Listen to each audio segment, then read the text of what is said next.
warahmatullahi wabarakatuh.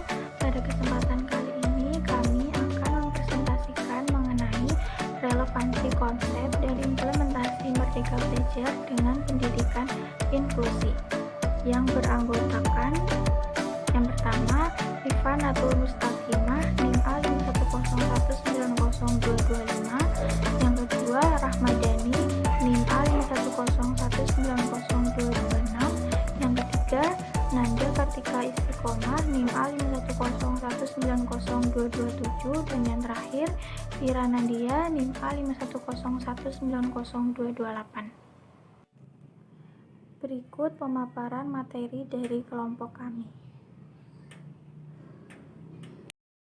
Selanjutnya kita akan mempelajari mengenai konsep Merdeka Belajar, di mana di dalam konsep Merdeka Belajar itu ada 6. Yang pertama, di dalam Merdeka Belajar itu proses belajar dapat dilakukan dalam berbagai waktu dan ruang, di mana proses belajar itu tidak hanya dilakukan di dalam kelas, melainkan dapat juga dilakukan di luar kelas, sehingga proses belajar di dalam kelas itu pun menjadi berkurang.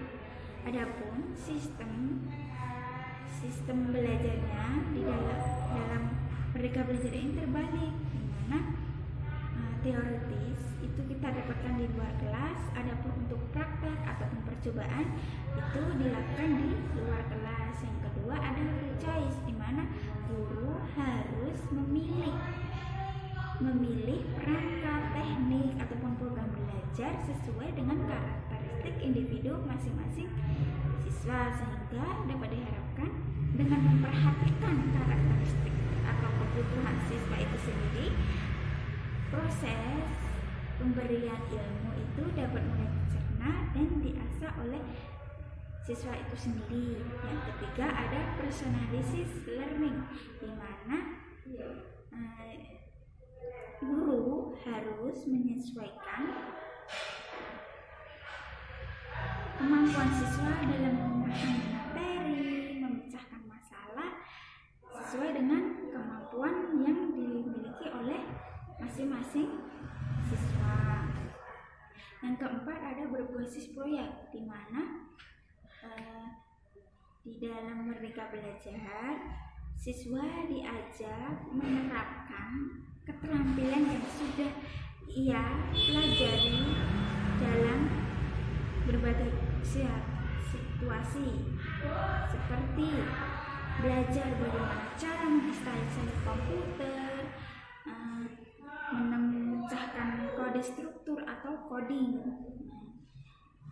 Jadi dalam Merdeka Belajar dengan berbasis proyek ini diharapkan pengalaman belajarnya yang telah ia dapatkan itu dapat diterapkan atau diimplementasikan dalam kehidupan sehari-hari di lingkungannya.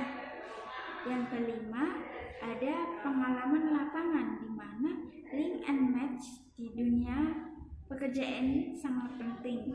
Tetapi kita ketahui materi yang diajarkan atau didapatkan oleh siswa itu sendiri tidak bersinkron dengan dunia kerja yang akan datang. Kita ketahui pada revolusi industri 4.0 ini banyak pengalaman lapangan masih saat masih di sekolah dipraktekkan di dunia kerja. Yang keenam ada kompetensi interpretasi data, di mana di dalam Merdeka Belajar ini setiap siswa lebih banyak mengenal atau belajar mengenai komputer dan analisis data. Dengan mengingat atau kita ketahui bahwa di era revolusi industri 4.0 itu sangat banyak bersinggungan dengan data. Peran big data sangat sentral dalam memecahkan masalah yang ada ada. Data tersebut dapat digunakan sesuai dengan kebutuhan dan menganalisa sejumlah masalah jadi solusi.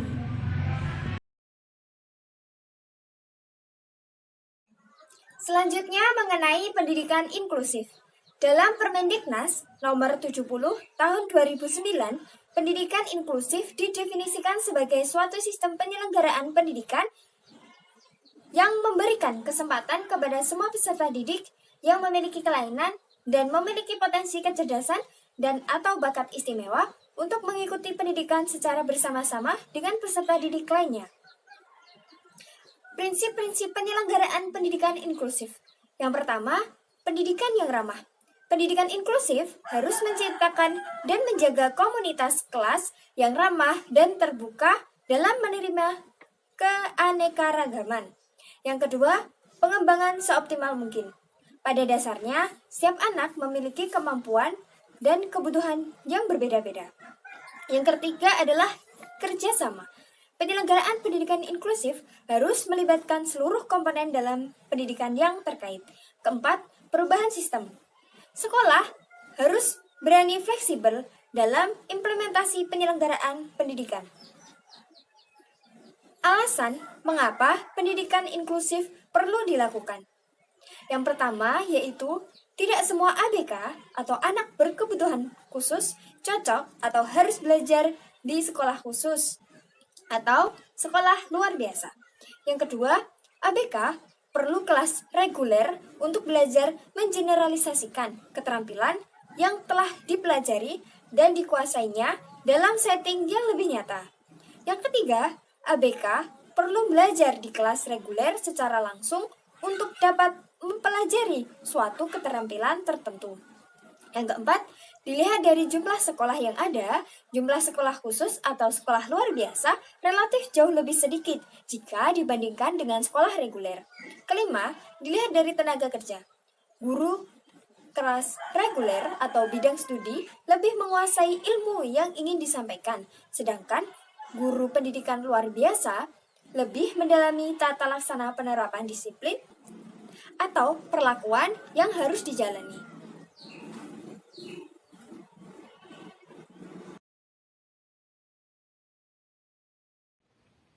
Berikut merupakan hubungan konsep merdeka belajar dengan pendidikan inklusif. Pendidikan di Indonesia sudah melaksanakan salah satu jenis layanan sekolah, yakni pendidikan inklusif, di mana maksud dari pendidikan ini adalah pendidikan yang menerima anak yang berbeda dengan anak normal di semua jenis sekolah. Pendapat ini dikemukakan oleh Nur Aini tahun 2013. Selain itu, menurut Fardaro et al. Tahun 2016, pendidikan inklusif memiliki kelebihan dan kekurangan.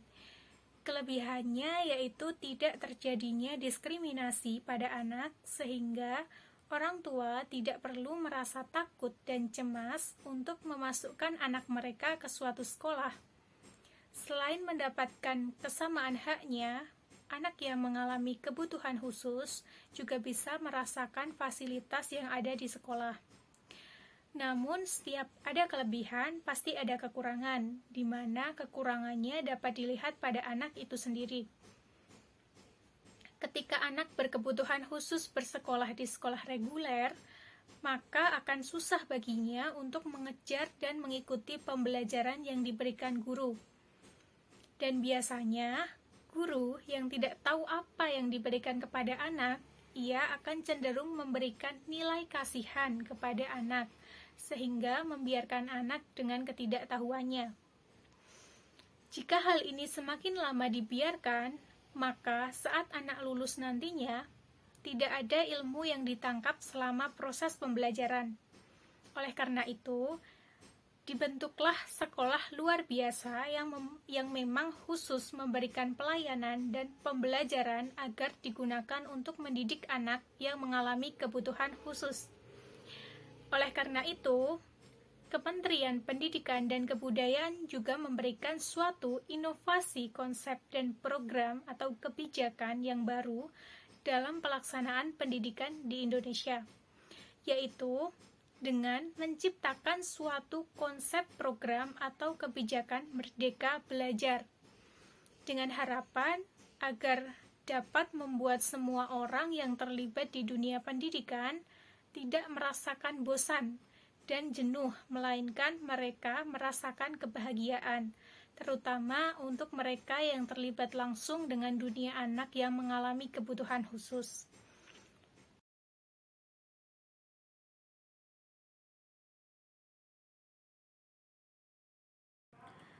Kemudian yang terakhir ada implementasi kebijakan Merdeka Belajar dalam pendidikan inklusi. Melalui Merdeka Belajar, sistem zonasi secara alamiah memiliki kemampuan dan potensi untuk dikembangkan secara natural. Dalam hal ini, melalui Merdeka Belajar juga bertanggung jawab membina peserta didik agar dewasa, berani, mandiri, dan berusaha sendiri. Dengan demikian, nuansa pendidikan semestinya diupayakan agar memberikan kesempatan kepada peserta didik untuk selalu berpikir mandiri dan kritis dalam menemukan jati dirinya. Salah satu upaya yang dapat dilakukan adalah dengan memberikan kemerdekaan kepada peserta didik untuk terlibat langsung dalam proses pembelajaran dan transfer keilmuan. Sehingga dalam hal ini anak berkebutuhan khusus telah diberi kesempatan dan kebebasan untuk belajar sesuai dengan lokasi tempat anak tersebut berada. Dan selanjutnya ada asesmen kompetensi minimum dan survei karakter bagi anak berkebutuhan khusus peserta didik di sekolah luar biasa atau SLB. Sudah mengganti ujian nasional menjadi asesmen kompetensi minimal dan survei karakter. Dalam asesmen dibutuhkan rencana program pembelajaran sebagai bahan rujukan. Adapun tampilan rencana program pengajaran atau RPP sekolah luar biasa yakni pada bagian langkah-langkah kegiatan pembelajaran peserta didik untuk berlatih praktek. Sedangkan dalam RPP Merdeka Belajar mencakup identitas pembelajaran, tujuan pembelajaran, langkah-langkah kegiatan pembelajaran yang terdiri dari alat dan bahan pembelajaran, pertanyaan, kesimpulan pembelajaran, dan penilaian, serta bagian penutup dilengkapi dengan tanda tangan kepala sekolah dan guru mata pelajaran. Maka dapat kita simpulkan bahwa asesmen kemampuan minimum dan survei karakter berupaya menciptakan pendidikan berbasis kompetisi dan berbasis karakter. Peserta didik yang berkebutuhan khusus penting direalisasikan melalui inovasi perangkat pembelajaran sesuai dengan format rencana program pengajaran Merdeka Belajar. Berikut adalah sumber-sumber yang kami ambil sebagai referensi.